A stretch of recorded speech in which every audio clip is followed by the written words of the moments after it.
mga religion. Bisan unsang imong religion, igsoon, dili religion ang kinahanglan sa Ginoo, ang kinahanglan sa Ginoo ang atong relasyon. Kung sa diha nga dawat na po si Jesus Christ atong Diyos panuluan, lisulod siya sa atong kasing-kasing, o siya na ang maghari sa atong kinabuhi. Dayon, nag-ingon dayon siya din sa sa 1:14, Kristus ni mo ba? Ako ang dalan ug ang kamatuoran ug ang kinabuhi. Walay makaadto sa amahan kung dili kinaabing kanako. Walay ilain nga dalan mga igsoon nga kinahanglan nga moadto ta sa amahan. Bisan pa kung saon nato pag-ampo magluhod pataan ang mga dalanan ina. Dili natin dungkol sa Ginoo ang ato mga pag-ampo kung dili ta moabing Jesus Christ. Mao na mga igsoon nga kinahanglan ng kabuntagon karon mailhan nato nga ang atong kinabuhi. Kung halimbawa si Jesus Christ mubalik karon kay mubalik man yun siya, andam na bang atong kinabuhi? O ang tanan nga mga katawhan sa Dios diri nga dapit, o ready na ba? Kay naapoy nahimong anak sa Dios pero wala siya kahibalo sa kamatuoran di ay kung unsa iyang relasyon diya sa Ginoo. Ang relasyon sa atong Ginoo mga igsoon maura gyud ang maraton na dawat makaampok ta dili ta makadiretso pag-ampo ngadto sa amahan without Jesus Christ.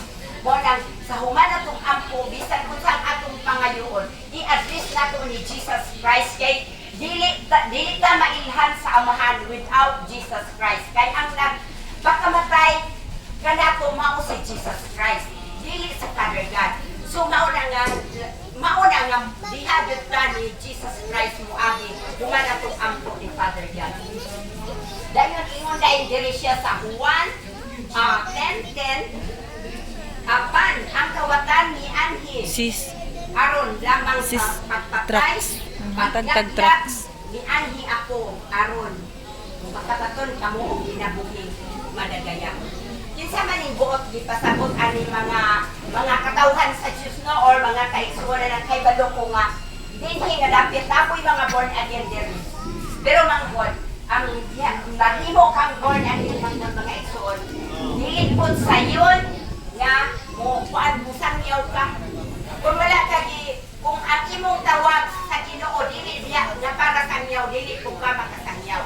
Pero ang pagtawag sa Ginoo ng mga igsoon na magsangyaw mi bisan asa man ni ipadala sa Ginoo magsangyaw mi tungod kay labi na gyud ang mga igsoon ba nga ako usa na senior ang naghatag og kinabuhi maong ang pulong sa Dios naghatag siya kusog kabasog sa kulawas mao nga dili na ko ikaulaw yun ang pagsangyaw sa pulong sa Ginoo kay kini mao ang atong kinabuhi. Mga igsoon ang giingon diri nga apan hallelujah. Apan ang kawatan ni anhi aron sa pagpatay paglaglag ni anhi ako aron nakabaton kamo kinabuhigan. Kinsa man ni nga buot gipasabot ani mga kaigsuonan nga ang kawatan ni anhi aron sa paglaglag pagpatay mauni si Satanas.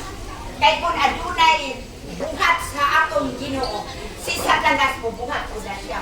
Unsay buti pasabot ani bulat ka siya patay mangawat siya ang imong panalangin diyang tawakon sa unsang paagi nga tawakon sa yawa ang panalangin kaniya nga kuan nang sakit ka kaniya nga nagkakasakit ka ang napanandali na para sa sanay mga project na unsay kita ato kanalay hindi na mapalitunod na agmunan ikaw ang nanananak mo bakit sa dalat nakawat ako mga nanananak hindi pagpatay halimbawa mga kaigsuonan naay nangaligsan din o nangalubaan nangahulugan ba og lupi din o unsang klase nga kamatayon dili ka na dili ka na pagbuot sa Ginoo.